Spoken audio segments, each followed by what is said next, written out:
Hello, my name's Tom Cahill. It's Saturday, the 30th of August 2014. I want to make this video about something which I've found quite amusing. I've been making YouTube videos now for about a year, and I don't know if I'm any good at it or not. Some people think I am. A lot of people just slag me off, but normally when they're slagging me off, it doesn't have anything to do with the quality of the video. It's just, I don't know what it is.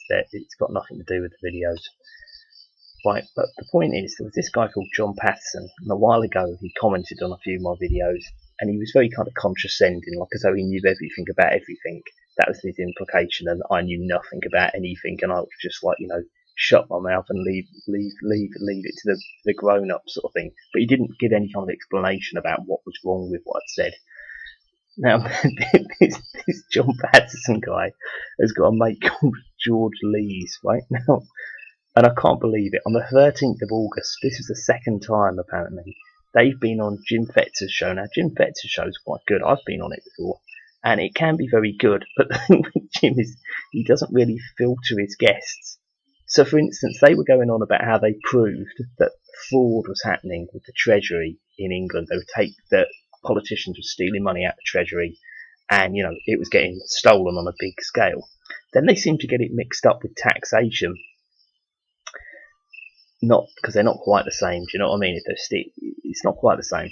And the other thing is, then when he sort of said, right, so how can you prove that this money's gone missing from the Treasury? They couldn't even answer it. So instead of saying, oh well, and then Jim goes, right, well, what about you mean they're just false contracts? They're just awarding bogus contracts to their mates and stuff. That's what he was hinting at. And they didn't even take the bait. Go, yeah, that kind of stuff, and give one example. They couldn't give a single example. What makes it so fucking hilarious, right? At the start of this interview, and this is apparently the second one they've had of him. I haven't caught either of them, but I just couldn't listen through this. It was just so much nonsense. I could listen to it about 20 minutes. That was the end of it. This George Lees, actually, it's a bit longer than that in the end, but I was kind of just waking up in the morning, so I wasn't paying proper attention. Right, well, anyway, this George Lees introduces himself, and he explains that he used to have some kind of job. I don't know what it was, some kind of scientist. And he goes, but I regret doing that. I completely wasted my life doing that. And he said, but now I can put my considerable brain power into sort of action, dealing with corruption in the UK. And then he started just gibbering on about all this rubbish, and he couldn't actually explain a single thing that he was talking about. And you see, when I listen to these people, I just think, what are they playing at? Because I don't mean to be nasty, but they just do not have a fucking clue what they're talking about. Now, I did something that was slightly cruel, because they were endorsing Greg Hallett, and then they were also saying that he might be dead. They thought he was dead, and they were talking about someone else who might be dead. Now, the funniest thing about it is that Greg Hallett isn't dead. He's living in Portugal, right? I know, because I know someone who's talking to him. And he goes, oh, what, those two freaks? I had to block them. So they've been getting blocked by people because they talk so much shit. And then they're going, they must have been taken out by the government because we're showing an interest in them. It's fucking hilarious. It's fucking hilarious. I tell you, it's so funny. So you're they're ignoring my calls. They must have been offed. Anyway, I don't know. As I said, if you listen to these two, they make no sense whatsoever. And Jim Fetzer's against his better judgment to let him on his show, and then he's let him on again.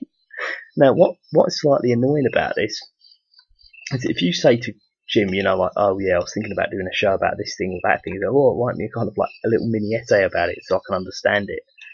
Whenever you can't be bothered to, and whenever you say, I'd like to write you a little essay so you can have a look at it, then you'll know what I'm talking about. He goes, oh, well, I'm not interested in doing that. Just do your stuff. Just talk. You can do it. You're well capable of talking for 2 hours about a couple of subjects easily.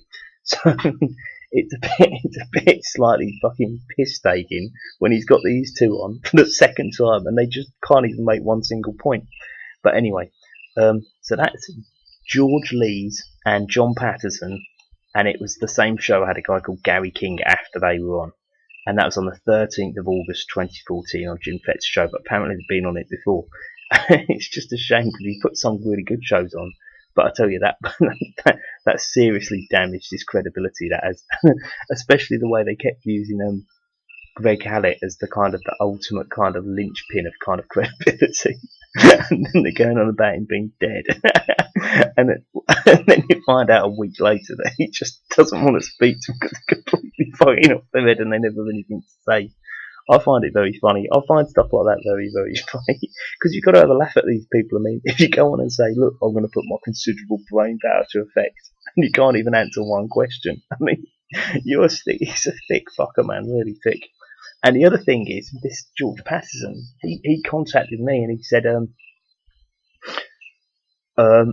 don't even know what you're talking about, son. You want to fold up your soapbox? And then he said, and I was like, I don't know what you're talking about because I didn't know what he was talking about, because he would never be specific.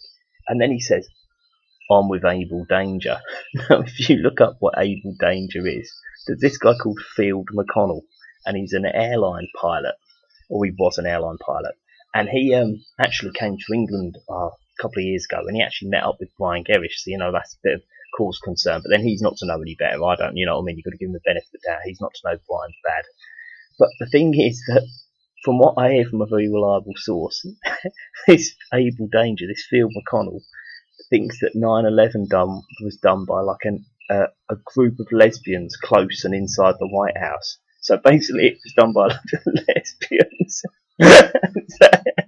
Not only is he quoting Greg, he's talking about bragging about the fact that he's kind of like had a chat on the phone with somebody who thinks 9/11 was done by a load of fucking lesbians.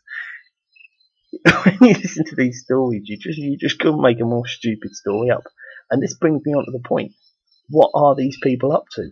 I mean, they're sort of sub-disinformation agents. I mean, I don't think anybody could be paying them to come out with this gibberish. I really don't. Anyway, my name's Tom Cahill. It's Saturday the 30th of August 2014.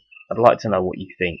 And if they can actually explain any of the potentially quite interesting things they said that they were going to talk about on that show, I'd be quite interested. But I've looked at both their channels and they just talk and talk and talk and don't say anything. They mention lots of stuff, but they don't explain what the fuck they're talking about. Anyway, thanks very much. Bye-bye.